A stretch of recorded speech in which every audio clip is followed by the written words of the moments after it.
Hello everybody and welcome back to World of Warships Legends. My name is Spartan Elite 43 and tonight we are back in the floating Citadel of Sadness, the Pensacola. Now, a lot of people have the misconception that when I call the Pensacola the floating Citadel of Sadness, that it's a ship that I dislike, or I have a disdain for the ship. And you couldn't be further from the truth. I actually love the ship. The problem is, as the name implies, it does have a tendency to go pop. It's not preferable.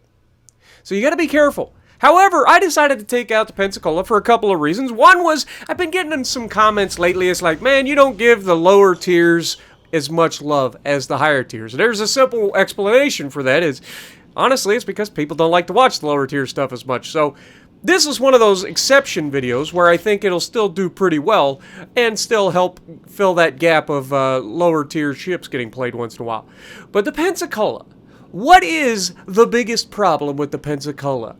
Well, honestly, it's just because it has just enough armor to get itself obliterated at any angle by any sort of battleship caliber shells. Against cruisers and destroyers, fantastic. But against battleships, it's still fantastic. You just have to be extremely careful, as we're going to demonstrate in this match. Now, fortunately for me, I jumped into Pensacola. The very first game is the one you're about to see. And I think this game is going to showcase perfectly the absolutely dominating performance that this thing is capable of putting out if you're allowed to do it. Now, obviously, we've got a Pensacola rolling in here. We're going to try to get some shots over the island. Unfortunately, don't have enough to lob it, and that gets us detected, at least temporarily. And so we're a little bit of trouble here as we're about to get smacked. We've got a Königsberg shooting over the island at us, and I'm fairly confident there's I think it's a Cavour? I don't remember exactly. There's a battleship out there that's going to be shooting. Giulio Cesare, that's the one. I knew it was an Italian. So Giulio Cesare out here is going to get his first shot against us, and I'm not going to lie, I didn't see it coming. Now, when he got spotted initially, I should have seen it coming, but I didn't. He's going to be firing his guns here any moment. I'm looking here, I got a shot at him, and you can see I'm using AP. You don't have to spam HE in this thing. In fact, if you're spamming HE, more often than not, you're probably doing yourself a disservice. Now, this next shot was a little suspect. This guy disappears right as we take the shot. We do get a couple of shells off before or as he disappears, and surprisingly, they actually find their mark. I thought those were going to hit the island, and I think most of them did hit the island. It was just the one initial shot got over the island. Now, so far so good. We've managed to avoid getting blapped. Now, what is the biggest downside of the Pensacola? It isn't the fact that he gets Citadel'd from pretty much anywhere. It's actually the turret traverse. The turret traverse on Pensacola is god-awful. It is literally awful. And it also has very, very bad concealment for a cruiser. Now, it's a very good cruiser, and it's very agile. I love the Pensacola's ability to shift and change direction. It's very catches a lot of people off guard. Now here you can see another Pensacola coming around the corner, and this guy's sitting here broadside. I am just salivating at this opportunity because I know what happens here. Now I am running the Azure Lane Baltimore build with that perk that decreases the shell fuse time.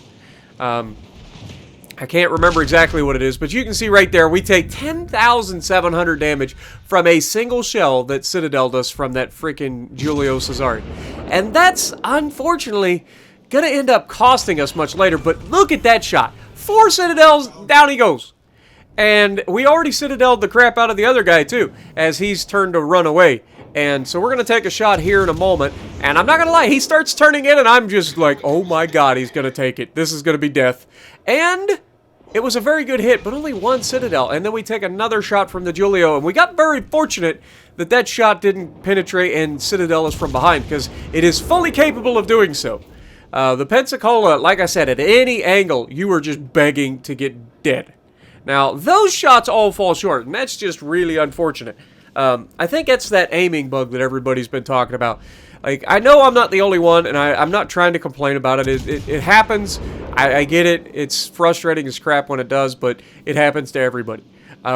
I've had people shooting at me and they all fall short too, and while I get it, I hope they fix it at some point, but honestly, it's wargaming. I don't want to hold my breath. But you can see we are starting to cycle ourselves back around to the left side because we know there's a couple of cruisers over here and the destroyers. So we're trying to push over here and help this side, but also keep our distance from everybody, limit who can shoot us. So Giulio Cesare right now is really the only one that's taken any shots, or could take any shots at us. There's a couple of cruisers, but we've also got the Pensacola out here, and we double fire the Giulio. Now, we'd already set a fire on this guy, so we know that that's a perma-fire. So I don't need to focus him anymore, so you can see I am trying to focus the Pensacola. We're trying to use auto-aim. Couldn't really see his ship very well, and so we take the auto-aim shot, and unfortunately, we're actually going to miss him. And that's going to cost me in a little bit as well. Now, here's where I start to make a misplay. We've had a pretty solid game up to this point. 7 Citadels, you gotta love it. Now, obviously, Giulio is out here. He's burning, but we don't have anybody else to shoot at, so we're going to go ahead and focus down the Giulio. I should have approached this left side much closer to the islands. Because what I'm doing here is I'm not limiting who can shoot me. And these cruisers that are on this left side, they've got spotting from their destroyer. And so we're actually putting ourselves in a terrible position. Because these guys are going to be able to focus us as we get another double fire on that poor Giulio Cesare. We're not going to be able to do a lot to these guys right away, and they're going to be able to just shoot us with impunity. Now, obviously, with a Fubuki getting spotted this close, I have to take that shot. And you can see the damage that we can do to a freaking destroyer in one salvo. I mean, just absolutely annihilated. Hit him with all 9 shells. All 9 shells just hit that man. Hit him for over 6,000 damage with HE. Disgusting. And that's why I say that this ship is not a bad ship. Everybody's like, oh, it's Pensacola's terrible. But it's not. It's so good. The problem is, you just got to be extremely careful with it. And this is where we get double fired, and I'm like, great. We're dead at this point. We know we're dead. We did manage to kill the Pensacola, and you can see we're having to dodge the torpedoes. I'm trying to get the shots on, and look at the turrets not able to keep up with us turning in to try to get the shot. And unfortunately, that's going to do it for our game. And this game could go either way still. I mean, our team probably going to win this. Our destroyers behind their battleships trying to knock on the door of the cap. Our battleships haven't really actually gotten involved in this match, which is unfortunate because this is like a battleship's dream right here. All these cruisers to shoot at, like I would have been just absolutely going straight in a battleship. I mean, we basically did in a Pensacola, but Getty manages to take out an Omaha, and that's huge. Taking down a cruiser, especially a light cruiser that's capable of absolutely annihilating you, is huge. And the destroyer then makes the right call instead of playing around, goes straight into the cap. Wants to make sure that he guarantees that win. And you're going to see pretty easily here that this game could have still gone either way. The enemy's far from losing this match right off the bat. They still have a heavy hitter out there. And with so many cruisers, like a couple of salvos can really turn this match around.